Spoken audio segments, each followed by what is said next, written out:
Morning classes नानन में आप सभी का स्वागत है। प्यारे बच्चों, आपने पिछले वीडियो में प्रश्नावली 5 का अध्ययन कर रहे थे, जिसके अंतर्गत समानांतर श्रेणियों के बारे में अपन जानकारी हासिल कर रहे थे। आइए प्यारे बच्चों, आज हम प्रश्नावली 5.2 का अध्ययन करेंगे। प्यारे बच्चों, प्रश्नावली 5.2 के अंतर्गत समानांतर श्रेणी 2, 7 और 12 और डॉट डॉट का 10वां पद ज्ञात करें। प्रश्न नंबर 1 के अंदर ये 2 प्रश्न मैंने यहां लिखे हैं बोर्ड के ऊपर, अपने को इनका अच्छी तरह अध्ययन करना है। यहां देखिए प्रश्न नंबर 2 में समानांतर श्रेणी है, √2, 3√2, 5√2 डॉट डॉट का 18वां पद ज्ञात करें। प्यारे बच्चों, प्रश्न नंबर 1 के अंतर्गत है ये। आइए मैं आपको बताता हूं। यहां सबसे पहले अपन हल लिखेंगे, हल 1 का। ठीक है, प्रश्न नंबर 1 का समानांतर श्रेणी 2, 7, 12 लिखा हुआ है का 10वां पद ज्ञात करें। तो प्यारे बच्चों, जैसे आपने हल लिखा तो सबसे पहले हम लिखें समानांतर श्रेणी का प्रथम पद। समानांतर श्रेणी का प्रथम पद क्या है प्यारे बच्चों? 2। ठीक है, फिर उसके बाद आप लिखोगे सार्वअंतर। ये सार्वअंतर लिखेंगे आप। अब सार्वअंतर कैसे निकालें? आपने पिछली वीडियो में देखा था कि यहां मैंने लिखा जो सार्वअंतर, जो डी को यहां सांकेतिक नाम दिया गया है, और आपने यहां लिखा सार्वअंतर बराबर A2 माइनस A1। अब A2 और A1 क्या है प्यारे बच्चों? यहां A1 का मतलब प्रथम पद और A2 का मतलब द्वितीय पद। समानांतर श्रेणी का ये प्रथम पद और ये द्वितीय पद। ठीक है, अब आपने यहां जो प्रथम पद है वह क्या है? 7। सॉरी, द्वितीय पद यहां 7 है और प्रथम पद क्या है प्यारे बच्चों? 2, जो यहां आपने लिखा था। तो इसका आंसर क्या आ गया? 5। ठीक है, तो इसका जो सार्वअंतर क्या चल रहा है? 5। वैसे भी आप देख लें, 5 में 2 जोड़ा 7, 7 में 5 जोड़ा 12, 12 में 5 जोड़ा फिर आके, तो यहां 10वां पद ज्ञात करें। वैसे भी आप ज्ञात कर सकते हैं, लेकिन अगर लंबी प्रक्रिया हो तो क्या करें? उसके लिए एक फॉर्मूला है गणित में। आइए मैं बताता हूं आपको। यहां अपन को जो सूत्र है वह यह है, यानी 10वां पद ज्ञात करने का, an बराबर a प्लस n माइनस 1 गुणा d। ठीक है, यानी कोष्टक d। ठीक है प्यारे बच्चों, अब यहां an का मतलब क्या है? 10वां पद, और यहां 10वां पद, और a का मतलब यहां प्रथम पद 2 है, प्लस, और n का मतलब मैंने अभी बोला कि यहां जो nवां पद ज्ञात करना है वो 10वां, तो यहां 10 माइनस 1, और यहां d का मतलब जो सार्वअंतर जो निकाला आपने 5। अब देखो प्यारे बच्चों, इसको बोर्ड मास के नियम के हिसाब से हल करना है। सबसे पहले ये ब्रैकेट हल होगा, और यहां देखिए 2 प्लस 10 में से 1 गया 9।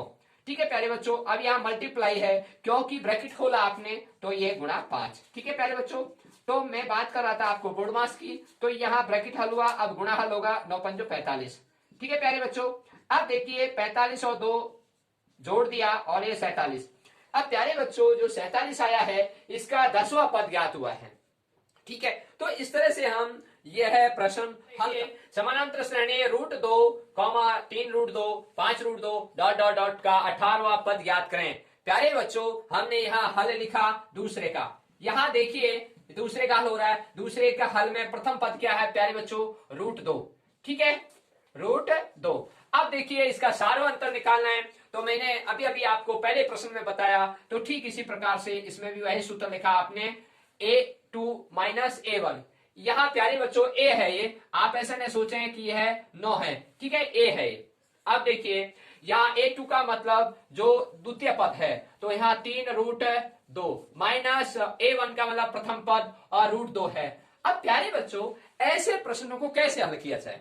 बहुत ही इजी आंसर है इसका। देखिए घबराने की बात नहीं है। यहां ये √2 है, यहां √2 है, तो अपन कॉमा ले लेंगे √2। ठीक है, तो अब आपने √2 कॉमा ले लिया, और यहां क्या बच गया प्यारे बच्चों? 3, और यहां √2 कॉमा ले लिया, तो ये तो कट गया, और यहां क्या रह गया? 1। ठीक है, अब देखिए 3 में से 1 गए, कितने आ गए प्यारे बच्चों? 2। तो यहाँ 2√2। अब ये 2√2 कैसे आया? देखिए 3 में से 1 गया, क्या आया? 2। ठीक है, अब बाहर किसका चिन्ह है? गुणा का। ब्रैकेट खोला, गुणा होगा, तो 2√2 गुणा हो गया है ना, तो यहाँ गुणा 2√2, तो यह सार्वअंतर आ गया। अब अपन इसका 18वां पद ज्ञात करेंगे, तो इसका जो फॉर्मूला है वो यह है, an बराबर a प्लस n माइनस 1 और d। an का मतलब कौन सा पद ज्ञात कर रहे हैं, है ना, तो यहाँ an का मतलब 18वां पद ज्ञात कर रहे हैं, और ए का मतलब यहाँ प्रथम पद है जो यहाँ √2 लिखा हुआ है, प्लस या एन का मतलब पदों की संख्या। तो यहाँ कौन सा पद है जो पदों की संख्या लास्ट 18वां पद है, तो 18वां पद तो 18 आ जाएगा और -1, और डी का मतलब जो सार्वंत्र आया है वह 2√2 आया है। ठीक है प्यारे बच्चों, अब देखिए मैं इसको हल करने जा रहा हूं, यहाँ बराबर का निशान लगाया और √2 और यहाँ प्लस और ये ब्रैकेट हल होगा ना, तो 18 में से एक गया, कितने बच्चे प्यारे बच्चों 17, और यहाँ बाहर है 2√2। ठीक है, बहुत अच्छी बात आ गई है इसमें। अब देखिए मैंने ये अंडरलाइन इसलिए किया है कि ये गुणा होगा और ये प्लस का है और ये 17 गुणा 2√2। तो प्यारे बच्चों ऐसे क्वेश्चनों को यहाँ जो भार संख्या इससे गुणा होता है, 17 गुणा 2 किया तो कितना आगे, अब यहाँ तो इसका तो 2√2 चल रहा है और ये प्लस का चिन्ह है, 17 गुणा 2 किया 34 है। ठीक है प्यारे बच्चों, और यहाँ √2 है। अब बात वही आ गई है, अब √2 कैसे जोड़े, है ना, और यहाँ 34 है, अब इसका जोड़ कैसे करें, तो इजी बात बता देता हूं मैं आपको। यहाँ √2 आपने कॉमन लिया, ठीक है प्यारे बच्चों, यहाँ कॉमन लिया तो √2 से कर दिया 1 प्लस और ये 34। ठीक है, और यहाँ √2 से कर दिया 1 आया, 1 को 34 से गुणा किया 34। ठीक है, अब यहाँ देखिए 34 में 1 जोड़ा 35 और 35 को ब्रैकेट खोलते गुणा होगा तो 35√2 हो जाएगा ये। ठीक है प्यारे बच्चों, 35√2। इस तरह से इसका हम उत्तर ज्ञात करते हैं। तो प्यारे बच्चों यहाँ पहला प्रश्न के अंतर्गत 2 प्रश्न थे, दोनों प्रश्न आपने बहुत तसल्ली से समझे और ऐसे प्रश्नों को परीक्षा के टाइम आसान विधि से अपन हल कर सकते हैं। अगला क्वेश्चन देखते हैं। प्रश्न देखिए प्यारे बच्चों, प्रश्न नंबर 2 के अंतर्गत 2 क्वेश्चन अपन हल कर रहे हैं। प्रश्न नंबर 2 का पहला, समानांतर श्रेणी 21, 18, 15 ... कौन सा पद -81 है। प्रश्न नंबर 2 का दूसरा, समानांतर श्रेणी 84, 80, 76 ... कौन सा पद शून्य है। प्यारे बच्चों आपने पिछले क्वेश्चन आपने देखे, प्रश्न नंबर 1 के 2, वहां पर आपने यह देखा कि समानांतर श्रेणी है जो आरोही क्रम में थी। दूसरी बात यह थी कि वहां पद 10वां पद या 8वां पद या 5वां पद या 15वां पद ऐसे पूछा गया था, एन दिया हुआ था। अब प्यारे बच्चों यहां उससे विपरीत प्रश्न है, उल्टा प्रश्न। कैसे, देखिए यहां प्रश्न नंबर 2 के अंतर्गत दोनों ही क्वेश्चन देखते हैं। एक तो यह अवरोही क्रम में है, यानी घटते हुए क्रम में है, 21 के बाद 18, 18 के बाद 15 घटते हुए क्रम में, अवरोही क्रम में है। दूसरी बात यह है कौन सा पद -81 है, यानी एनवा पद पूछा गया है कि कौन से नंबर पे है। जैसे 1 नंबर, 2 नंबर, 3 नंबर, 4 नंबर, जब मैं बोलता हूं ना A1, N1, N2, N3, N4 ऐसे, तो एनवा पद में कौन सा पद है -81 जो संख्या लिखी हुई है, ये किस नंबर पर है। ठीक है, अब फॉर्मूला वही है, हल करने का तरीका आप समझेंगे। यहां प्यारे बच्चों आपने हल लिखा और यहां एक पहले का हल कर रहे हैं। यहां देखिए समानांतर श्रेणी 21, 18, 15, तो मैंने यहां लिखा प्यारे बच्चों प्रथम पद 21। अब मैंने लिखा यहां सार्वंत्र प्यारे बच्चों क्या है, डी। ठीक है, संकेत में। अब यहां इसका जो फार्मूला था A2 - A1। ठीक है, तो यहां A1 तो प्रथम पद है, A2 द्वितीय पद है, तो यहां 18 में से 21। तो प्यारे बच्चों अब यहां मोस्ट इंपॉर्टेंट बात यह है कि यहां 18 प्लस का है, माइनस का 21 है, तो माइनस के 3 आएंगे, क्योंकि माइनस की बड़ी संख्या है। अब प्यारे बच्चों इसको जो हल करने का जो तरीका है वही है an बराबर a प्लस n-1 और d। ठीक है, तो हम यहां लिखेंगे an का मतलब यहां जो an है वो -81, तो n व पद तो ज्ञात करना है, तो यहां -81 है इसके स्थान पर। ठीक है, लेकिन n का पता नहीं हमको, तो यहां -81, a का मतलब प्रथम पद होता है ये 21 और प्लस, और n का हमको पता नहीं है, n तो निकालना है कौन सा पद है ये ना। तो अब d का मतलब यह -3 है। ठीक है प्यारे बच्चों, बहुत अच्छा क्वेश्चन है। देखिए अब यहां हम इसको हल करने जा रहे हैं, यहां ये इससे गुणा होगा। ठीक है, ब्रैकेट तो खुलेगा 21 और प्लस, और इसको मैंने गुणा किया, तो यहां मैं वापस कोष्टक लगाऊंगा क्योंकि अभी आपको बता रहा हूं, पहले गुणा कर लेता हूं। ये प्लस है बाहर इसलिए, तो 3 गुणा n किया तो -3 n, और माइनस गुणा माइनस किया तो प्लस, और 3 गुणा 1 किया 3, और ये वापस मैंने कोष्टक लगा दिया है। ठीक है प्यारे बच्चों, अब मैं इस कोष्टक को खोलूंगा तो यहाँ प्लस है और ये माइनस है, तो इसलिए प्लस माइनस गुणा होगा, और 21 प्लस माइनस गुणा होगा तो -3n, और प्लस प्लस गुणा हुआ प्लस और ये 3। ठीक है प्यारे बच्चों, अब यहाँ बहुत ही अच्छी बात है, ये 21 है और ये 3 है, ये प्लस के हैं तो यहाँ हो गए 24 है और माइनस के 3n। ठीक है प्यारे बच्चों, अब देखिए इधर माइनस के 81 हैं। ठीक है, तो मैं यहाँ पक्षांतर करूंगा तो माइनस के 3n और बराबर ये इधर आएगा तो माइनस का हो जाएगा और माइनस के 81 और माइनस के 24। अब प्यारे बच्चों जुड़ेंगे, माइनस माइनस जुड़ेगा और चिन्ह माइनस का ही आता है और यहाँ प्यारे बच्चों 105 हो गए, 105 बराबर माइनस के 3n। अब प्यारे बच्चों आपको यह बताया कौन सा पद है, n पद ज्ञात करना था। तो यहाँ n की परिभाषा में जो है n बराबर, अब ये -3 का भाग लगेगा यहाँ -3 और माइनस से माइनस कट जाएगा और 3 का भाग 105 में दूंगा तो प्यारे बच्चों यहाँ तृतीया 9, ठीक है, 1 बचा और पांतिया 15, तो यहाँ n वा पद 35, यानी 35वां पद आपका -81 है, यानी 35वां नंबर पर ये -81 आता है। तो इस तरह से हम ऐसे प्रश्नों को ऐसे हल करते हैं। तो प्यारे बच्चों वही तरीका है, वही सूत्र है, लेकिन थोड़ा सा समझने की बात थी। ठीक है प्यारे बच्चों, यहाँ जो माइनस वाली बात थी इनको नजरअंदाज नहीं करें। यहाँ देखिए मैंने किस तरह से किया, यहाँ ये गुणा हुआ और फिर मैंने वापस कोष्टक लगाया क्योंकि आपको सहूलियत रहे, क्योंकि ये कोष्टक का मतलब बाहर कोई संख्या से मल्टीप्लाई होगा तो यहाँ अपन चिन्ह है तो चिन्ह में मल्टीप्लाई होता है। और देखिए मैंने किस तरह से किया और कहीं भी कोई जरा सी चूक नहीं, क्योंकि गणित में जरा सी चूक यानी प्लस का माइनस कर दिया, माइनस का प्लस कर दिया, तो आप सोच लीजिए एक तो कहां आगे बढ़ गया और एक कहां पीछे रह गया, तो इतना फर्क पड़ता है माइनस प्लस का। तो जरा सी चूक से, जरा सी गलती से अपना सारा सवाल गलत हो जाता है। तो प्यारे बच्चों धैर्य रखकर और उसका एकाग्र चित्त से सवाल करें तो अपने से गलती नहीं होगी। तो यहाँ प्यारे बच्चों आपको 35वां पद जो -81 है। प्यारे बच्चों ये क्वेश्चन देखिए, समानांतर श्रेणी का 84, 80 और 76 डॉट डॉट कौन सा पद शून्य होगा। यहाँ हमने क्या देखा, समानांतर श्रेणी तो है लेकिन यह अवरोही क्रम में है, घटते हुए क्रम में। देखिए 84 बाद 80, 80 बाद 76, 76 के बाद में 72, ठीक है, 72 बाद 68, 68 बाद 64, 64 के बाद 60, इस तरह से हमको घटते हुए क्रम में ये नजर आ रही है। तो ये जैसे घटती घटती घटती घटती जाती है तो शून्य पे आ जाती है। किस पे आ जाती है प्यारे बच्चों, शून्य पे। और जब वहां शून्य प्राप्त होता है तो वह शून्य किस नंबर का है, यानी nवां पद पूछा गया है। तो प्यारे बच्चों हम इसको हल करते हैं। यहाँ लिखा और यहाँ प्रथम पद समानांतर श्रेणी का आपने लिखा 84, ठीक है। अब यहाँ सार्वंतर निकालना है प्यारे बच्चों, सार्वंतर का सूत्र वही है, ये संकेत में डी लिख दिया मैंने। और अब देखिए यहाँ सार्वंतर A2 का मतलब द्वितीय पद और A1 का मतलब प्रथम पद। तो यहाँ प्रथम पद तो 84 है और द्वितीय पद 80 है, तो 80 में -84। अब प्यारे बच्चों माइनस के 4 क्यों आए, क्योंकि माइनस के बड़ी संख्या है इसलिए जो चिन्ह होता है वही चिन्ह आता है, ठीक है। माइनस के अधिक है तो इसलिए माइनस के 4 आ गए। अब प्यारे बच्चों हमको वही सूत्र काम में लेना है, क्योंकि an बराबर a प्लस n माइनस 1 गुणा d। अब देखिए प्यारे बच्चों इसमें an का मतलब जो यहाँ कौन सा पद है, यानी शून्य है, तो यहाँ टोटली जो है वो लास्ट का अंतिम पद शून्य है और बराबर a का मतलब यहाँ प्रथम पद 84 है और प्लस और n का मतलब यहाँ nवां पद, यानी कि किस नंबर का पद है, और वह अंतिम पद तो शून्य है लेकिन कितने नंबर का, nवां पद, तो संख्या उसकी लिखनी थी तो यहाँ हमको पता नहीं है, वो तो पूछा ही है nवां पद और n-1 और d का मतलब सार्वंत्र और -4। अब यहाँ महत्वपूर्ण बात आ चुकी है प्यारे बच्चों, यहाँ डी का मतलब सार्वंत्र आपने लिख दिया। अगर हम -4 छोड़ देते हैं और यहाँ 84 है, ये प्लस है, ये -4 है, तो 84 और -4 ये तो घट जाएगा और घटने पर आपको क्या मिल जाएगा, 80। तो हमारा आंसर नहीं आएगा।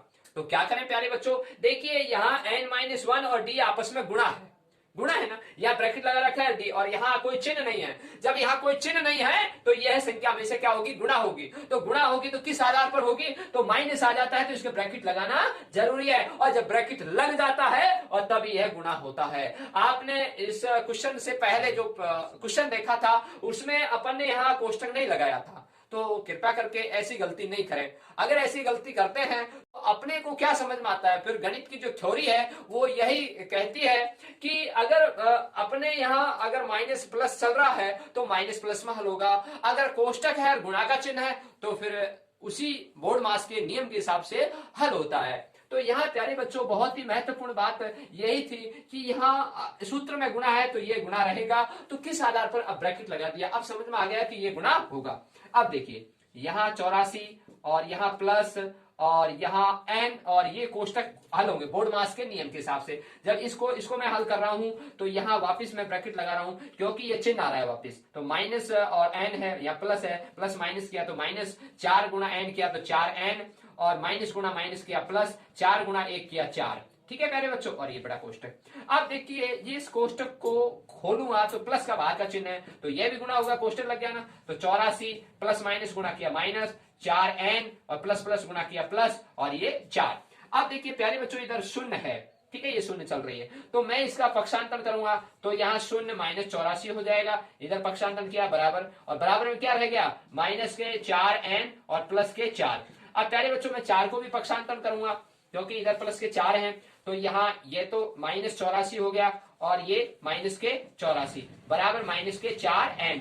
ठीक है, अब प्यारे बच्चों यहाँ आपने क्या देखा, माइनस माइनस ये जुड़ गए लेकिन माइनस के 88 आ गए। ठीक है, अब प्यारे बच्चों वैसे भी आप कर सकते थे, यहाँ 84 प्लस है या प्लस के 4 है तो वैसे भी 84 और 4 जोड़ सकते थे 88 और इधर पक्षांतर किया जब भी वही 88। ठीक है, अब देखिए माइनस के 88 और यहाँ माइनस के 4n। अब मुझे n की वैल्यू निकालनी है तो माइनस के 88 और बटे माइनस के 4n, सॉरी 4। ठीक है, क्योंकि मुझे तो n की वैल्यू निकालनी है तो n बराबर तो माइनस के 4, क्योंकि गुणा में है तो माइनस के 4, तो माइनस से माइनस कट गया और 4 का भाग 88 में दिया तो 22 बार, तो यहाँ n वा पद आ गया 22वां, तो यानी 22वां पद शून्य प्राप्त होता है। तो प्यारे बच्चों अपन इस विधि से ऐसे प्रश्नों को जब हल करते हैं तो अपने को आसान विधि से अपन ऐसे प्रश्नों को हल कर सकते हैं और कोई गलती नहीं करें।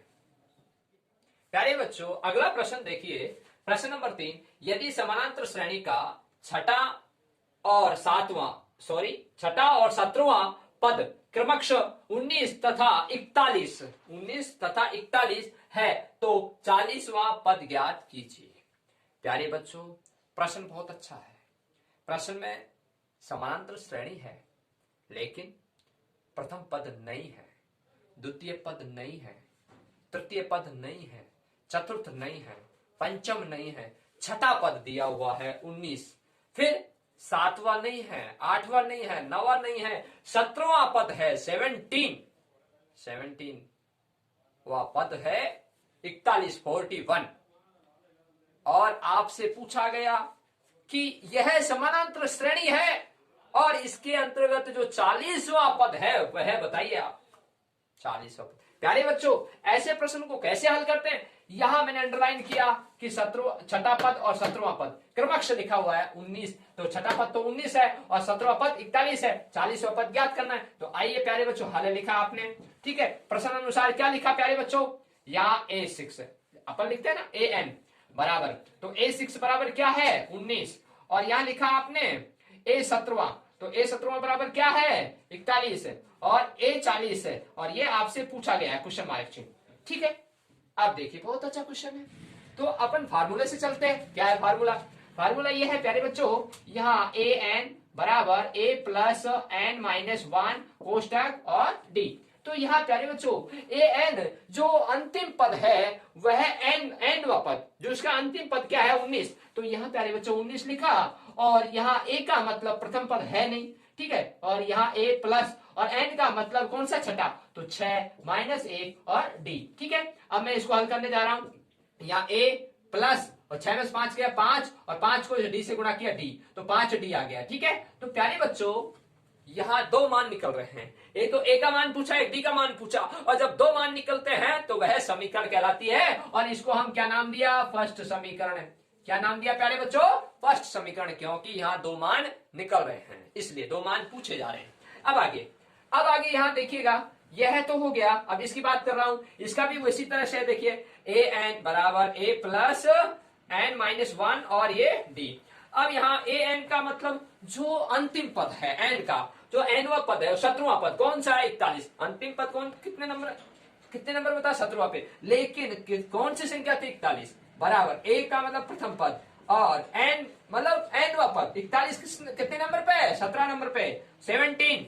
ठीक है, और ये माइनस 1 कोष्टक और D का मतलब यहाँ सार्वंत्र अपन को पता नहीं है। अब देखिए यहाँ 41 बराबर a प्लस और 17 में से क्या 16, 16 गुना d, ठीक है 16 d हो गया। तो यहाँ पर भी वही बात आ गई कि दो मान निकालने हैं a और d के, तो हम कह सकते हैं ये सेकंड समीकरण हो गई, क्योंकि वह फर्स्ट समीकरण। अब दोनों समीकरणों को हल करने पर, दोनों समीकरणों को हल करने पर, क्यों? क्योंकि प्यारे बच्चों जब ही तो एक का मान आएगा। अब देखते हैं, यहां आपने लिखा 41 बराबर a प्लस 16d और यहां 19 और a प्लस 5d, ठीक है। तो दोनों समीकरण हल कर रहे हैं। अब हम चिन्ह चेंज करेंगे, ये लो, ठीक है ये चिन्ह चेंज हो गए। अब यहां देखिए ये प्लस है ये माइनस है, ये कट गया चिन्ह चेंज होते ही। अब यहाँ 41 में से 19 गए, कितने बच्चे प्यारे बच्चों? यहाँ 2, ठीक है, और यहाँ पे भी 2, 22 बचे, ठीक है। अब देखिए यहां हम आगे हल करते हैं, तो ये कट गया और 16 में से 5, ये प्लस का है और ये माइनस के 5 हो गए, चिन्ह चेंज करते ही। तो यहाँ 11 और d, ठीक है, और बराबर। अब मुझे d की वैल्यू निकालूंगा, तो d की वैल्यू निकालूंगा तो 11 का भाग क्यों लगा? क्योंकि ये गुणा है, तो यहाँ 11 का भाग लग गया और d की वैल्यू कितनी आ गई? 2। d का मतलब क्या आ गया प्यारे बच्चों? सार्वंत्र आ गया, ठीक है। अब ये सार्वंत्र क्या आया है? 2। अब देखिए बहुत अच्छा क्वेश्चन है। अब इस क्वेश्चन में हम ऐसे भी हल कर सकते हैं। अब इसमें हम जानकारी प्राप्त कर सकते हैं कि इसका प्रथम पद कितने नंबर का है। देखिए यहाँ आपने जो फर्स्ट समीकरण लिखी थी, अब फर्स्ट समीकरण में d का मान रख ले, a की वैल्यू आ जाएगी। तो यहाँ लिखा मैंने, चलो चाहे इसमें रख लो चाहे उसमें रख लो, चलो इधर रख लेते हैं। यहाँ फर्स्ट समीकरण में d का मान रखने पर, ठीक है। तो यहाँ 19a प्लस 5 और गुणा 2, d बराबर क्या आया? 2। तो 19 बराबर a प्लस 5 दूनी 10। अब प्यारे बच्चों इसका पक्षांतरण करूं तो 19 माइनस 10 बराबर a आया, ठीक है। अब देखिए यहां आपने इसको पक्षांतरण किया, 19 में से 10 गए तो कितने आ गया? 9 बराबर a।